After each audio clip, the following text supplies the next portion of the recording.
Ustadz yang kurang ajar kepada para habaib. Kenapa kaki Habib yang nakal? Kenapa kaki Habib yang narkoba, yang maksiat, yang nakal, yang kotor dibandingkan kepala kiai yang pakai sorban masih lebih mulia? Kenapa kaki Habib yang maksiat tersebut? Kenapa kaki Habib yang nakal? Kenapa kaki Habib yang narkoba, yang maksiat, yang nakal, yang kotor dibandingkan kepala kiai yang pakai sorban masih lebih mulia? Kenapa kaki Habib yang maksiat tersebut? Api neraka sebelum orang penyembah berhala masuk neraka, ini ustadz ini dulu akan dilemparkan dalam api neraka. Di antaranya ustadz tak punya akhlak, ustadz yang kurang ajar kepada para habaib. Kecong kiai kak, kacong nggak bakal dipakai kiai, bukan makai tapi mata. Kiai, kacong. Orang muliakan ente karena ente punya ilmu. Kalau ente tak punya ilmu, tak punya santri, tak mungkin ada orang muliakan.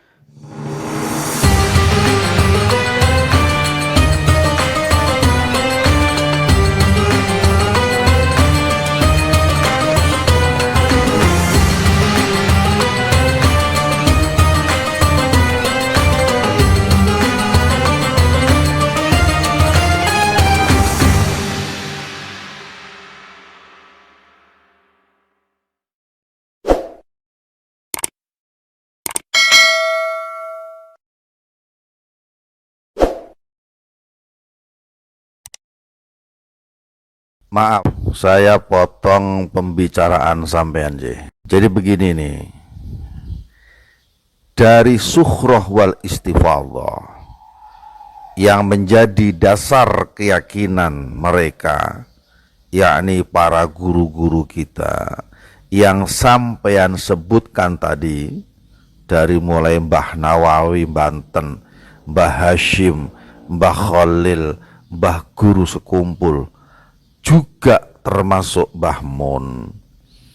Justru aneh menurut saya kalau mereka semua mengingkari habaib sebagai dzurriyyah Nabi Sallallahu Alaihi Wasallam.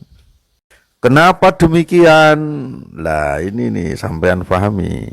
Sebab tidak ada alasan untuk itu di kala itu. Sehingga kalau sampean tanya-tanya, apakah guru kita tersebut tidak membuka, mempelajari kitab-kitab nasab mereka seperti abad ketiga sampai ke-9 ya? Maka saya jawab dengan yakin bahwasanya mereka, guru-guru kita itu belum membuka kitab-kitab tersebut. Sebab tidak ada alasan untuk mengutik-ngutik nasab orang lain. Faham gak? Karena habaib di kala itu menurut mereka itu rata-rata baik. Baik orangnya, baik perangainya. Lah masa ujuk-ujuk mencurigai orang lain tanpa alasan? Kan enggak. Atau masa ujuk-ujuk menyelidiki, membuka kitab-kitab nasab mereka dari abad ketiga sampai ke-9 misalnya. Lah apa dasarnya? Paham gak? Lawang para habaib saat itu rata-rata baik orangnya, pinter dan tawaduk sama kiai. Walau ada juga mungkin yang sompral, satu atau dua habib, tapi mereka tetap taat ketika dinasehati oleh kiai. Kan begitu yang terjadi kala itu. Betul apa tidak? Nah, kalau alasannya gak ono, alasannya itu udah ada. Ya masa ujuk-ujuk mencari-cari kitab nasab mereka seperti yang Kiai Imaduddin lakukan? Ya enggak lah. Di samping kitab saat itu masih sulit didapatkan, juga karena gak ono alasan. Sampean percaya apa tidak? Kiai Imaduddin itu tadinya juga mengakui kalau habaib itu adalah dzurriyyah Nabi Sallallahu Alaihi Wasallam. Bahkan beliau ini juga muhibbin, beliau juga aktif di FPI kala itu. Kan begitu. itu. Lurus ente. Coba sampean tanya nanti kalau ketemu beliau.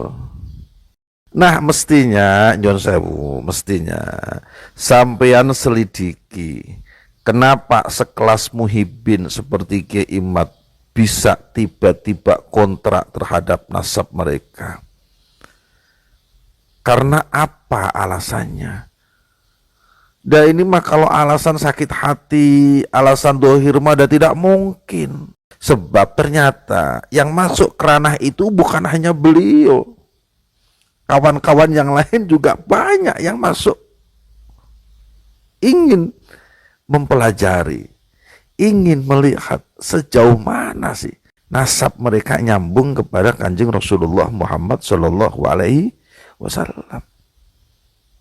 Paham boten niki? Paham ya? Nah, saudaraku sekalian, nyun sewu nggih. Rasa penasarannya dan keingintahuannya kita semua, apakah benar habaib duriyah Nabi Sallallahu Alaihi Wasallam atau tidak, bukan saja dipicu oleh kesompralan akhlak-akhlak mereka yang mencaci maki kiai, yang menyamakan kiai dengan binatang, ceramah-ceramahnya yang provokatif, sek ngawur, wis dawir, bahkan ada juga yang memalsukan hadis, perzinahan dan lain-lain, yang sebagian dari ajaran-ajaran atas ilmu mereka di majelis-majelisnya itu bertolak belakang dari ilmu yang kami dapatkan dari guru-guru kami. Akan tetapi juga melihat kenyataan, apa iya apa iya duriyah Nabi, apalagi yang mengklaim bahwa Habib adalah ahlul bait Nabi, tapi pada kenyataannya kok ada sih Habib yang jadi pendeta. Nah saudaraku sekalian, dari sinilah timbul kecurigaan. Ngertos mboten? Nah, sehingga satu persatu mencari-cari informasi tentang catatan nasab mereka, yang hingga kini tuh polemik diskursusnya membawa berita atas fakta dari daftar pustaka kitab nasab, sejarah, filologi, dan realita bahwa mereka terbukti tidak nyambung nasabnya sampai Kanjeng Nabi Sallallahu Alaihi Wasallam. Bisa difahami apa enggak nih? Jadi enggak ada cerita berdasarkan kebencian, itu gak ono cerita ngriku. Gak ono cerita berdasarkan fitnah, gak ono. Semua iku framing, kabeh iku framing, bahwa yang kontra nasab Ba'alawi itu dianggap dajjal, dianggap iblis, apa meneh. Padahal kita tidak sedang kontra nasab mereka, kita sedang menyampaikan apa yang kita dapatkan dari ilmu yang kitab-kitabnya ada, kita baca, kita pelajari. Loh apa salah? Santri moco kitab, kemudian kitabnya ini disampaikan kepada orang lain. Sing salah santri, salahnya di mana? Lawang santri tersebut tidak kurang dan tidak lebih dari apa yang dia baca kemudian disampaikan. Dan kitab itu bukan kitab yang dianggap sesat. Nah, saudaraku sekalian, padahal mestinya atas dasar kajian ilmu pustaka dari kitab-kitab nasab yang sudah kita pelajari, harusnya orang-orang yang merasa dirinya alim atau dianggap alim oleh orang-orang dekatnya atau komunitasnya ikut serta menelusuri kitab-kitab yang berkaitan dengan nasab mereka, manuskrip tentang silsilah mereka. Jangan kalah sama ahli filologi Jangan kalah sama dokter ahli genetika yang mereka saja tertarik untuk ikut menyelidikinya. Lah mosok ulama malah gak tertarik. Fakta dan realita yang ada tersebut mestinya seharusnya bisa menggugah kealiman para ulama untuk sama-sama mempelajarinya, bukan malah menciptakan gap antarane sing pro lan antarane sing kontra, sehingga timbul caci maki dan lain-lain dan lain-lain. Ini yang aneh menurut saya. Tak ulangi lagi. Lah orang sedang menyajikan ilmu dari kitab yang real. Apa real itu? Nyata adanya. Tanpa menambahkan dan tanpa mengurangi isinya. Kok dianggap fitnah.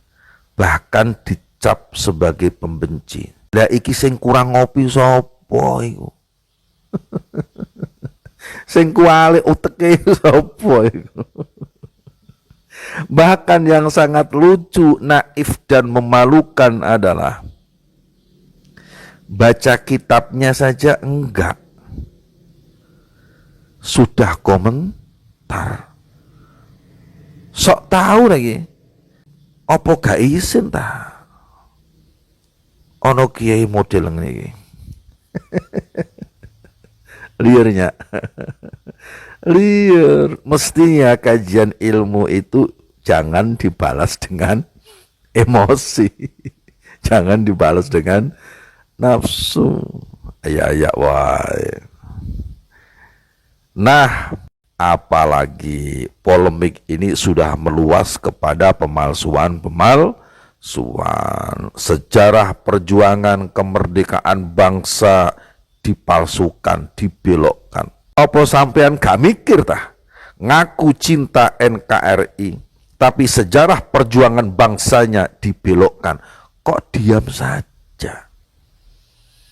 Bahkan yang sangat memalukan dan memilukan menurut saya adalah ngaku NO, hidup di tubuh NO, sebagai pengurus NO, bahkan maaf nggih, bisa jadi pun sudah banyak diuntungkan oleh NO, tapi NO sejarahnya dibelokkan. Kok diam wae? Kok mendel mawon? Kok cicing wae? Gak wedi kualah tah sampeyan terhadap para masyayikh muassis NU. Atine lan perasaane iku ning ndi wong model ngene iki. Nggih, betul boten. Belum lagi makam-makam yang dipalsukan. Nah, sekarang saya mau nanya sama sampean ya. Membelokkan sejarah, memalsukan makam. Iki menurut sampean dilakukan dengan perencanaan apa tidak? Direncanakan, sepakat. Kalau sudah direncanakan, berarti sengaja napa mboten? Sengaja, sepakat. Kalau sengaja, menurut sampean punya tujuan apa enggak? Punya.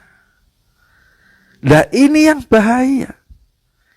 Ini yang harus diwaspadai.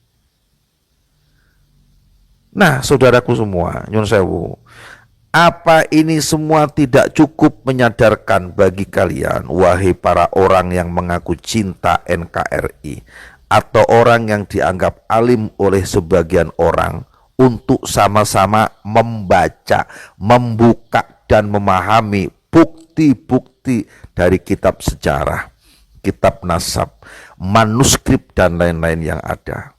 Monggo direnungkan dan berpikirlah dengan kedalaman ilmu, jangan dengan kedangkalan nafsu. Sok ngopi heula. Kalem we lah. Ya Allah ya Karim.